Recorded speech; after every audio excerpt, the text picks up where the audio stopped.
Misteri penyebab kebakaran rumah Pipik Dian Irawati akhirnya terungkap.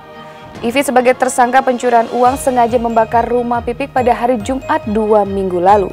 Ivi mengaku pernah merasa sakit hati bersama Pipik lantaran Pipik pernah mengusirnya dari rumah. Lantas seperti apa tanggapan Pipik mengetahui bahwa Ivi sengaja membakar rumah yang hampir merenggut jiwa anak-anaknya? Pemirsa, berikut liputannya.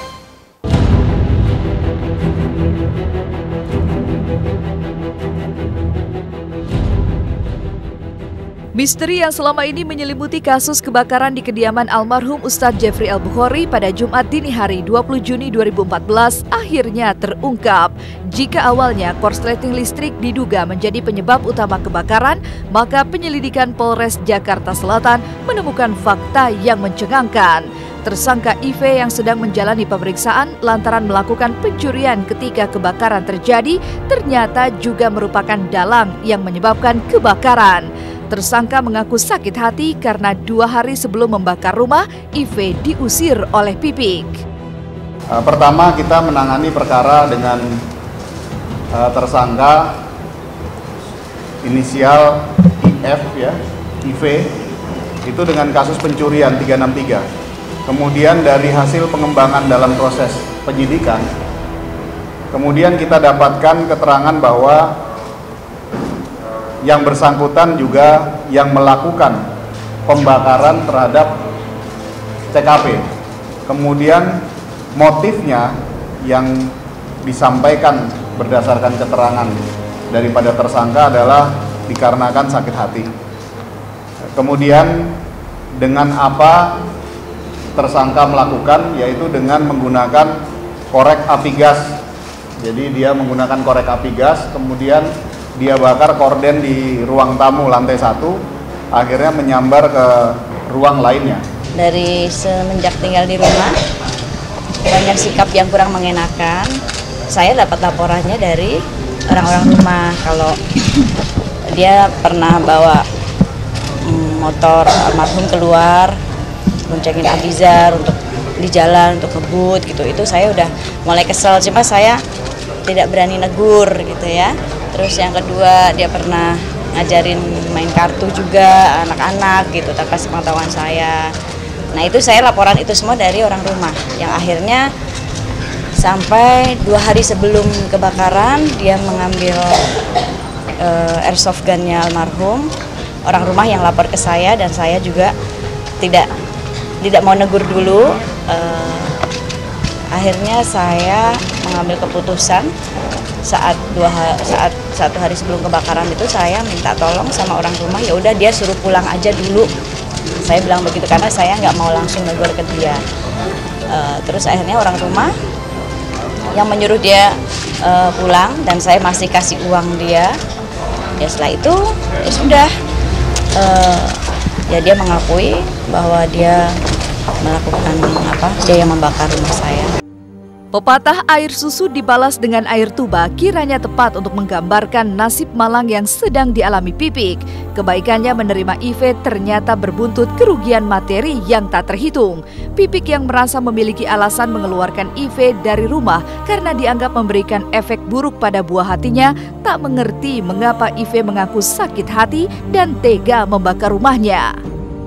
Ya makanya saya bingung ya, mungkin saat saya sempat ngobrol sama dia, kalau dia bilang sakit hati, saya hanya bilang sakit hati apa?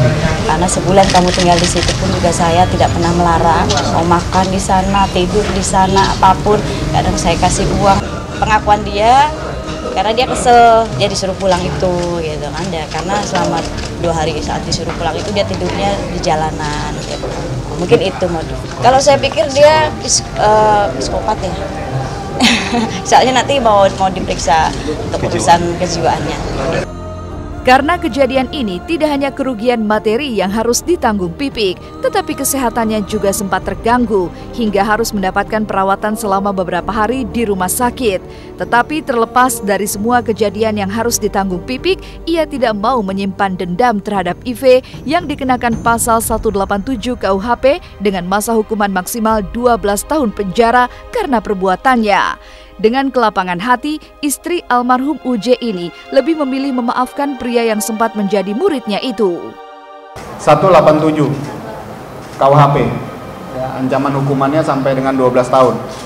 Ya, saya pikir kalau saya udah memaafkan. Saya saat bertemu dia pun juga saya nasihati, saya memaafkan kamu. Kalau jangan lupa sholat 5 waktu, dia mualaf ya. Saya sempat nasihatin itu. Kalau untuk urusan hukum itu biarkan dari pihak kepolisiannya yang menentukan gitu kan. Karena memang itu kan sudah ada hukum ya Bang. Berbeda dengan Pipik yang terlihat legowo dengan ujian hidupnya kali ini, kesedihan yang mendalam dirasakan ibunda almarhum UJ, Umitatu Mulyana. Ia terlihat terpukul mengetahui IV penyebab rumah sang menantu dan cucunya terbakar.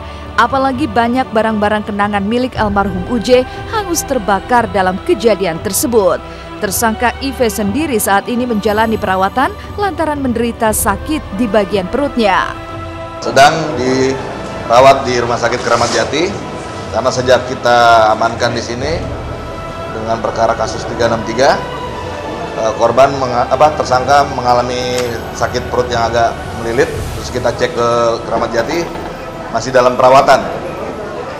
Nanti hasil labnya mungkin dalam 1-2 hari ini, tapi gejala awal seperti infeksi saluran kemih. Kejadian Pipik sama anak-anaknya, rumah kediamannya itu kebakaran. Umi sedihnya juga, banyak barang-barang almarhum, terus juga tempat Umi ngobrol di situ, makan di situ, bareng di situ. Maka Umi selama belum meninggal itu nggak berani lihat ke atas, ke lantai 2.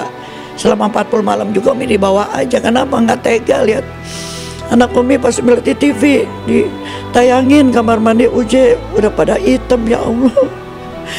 Dulu anak Umi suka kamar mandi apa di situ, sampai tidur, sampai habis, sampai tinggal bekasnya doang gitu. Tiap kali ketemu saya selalu buka buku gitu kan. Saya udah curiga, saya sering nanya sama Pak Ahmad, sama yang lain gitu, ini siapa? Mualaf gitu. Jangan kemana-mana, setelah ini ada cerita dari Aliando dan Prilly Latukonsina. Padatnya jadwal syuting sinetron Ganteng-Ganteng Serigala memaksa Aliando dan Prilly berbuka puasa di lokasi syuting. Lantas seperti apa kemesraan Ali dan Prilly saat berbuka puasa? Jangan kemana-mana, tetap di Was-Was setelah yang satu ini.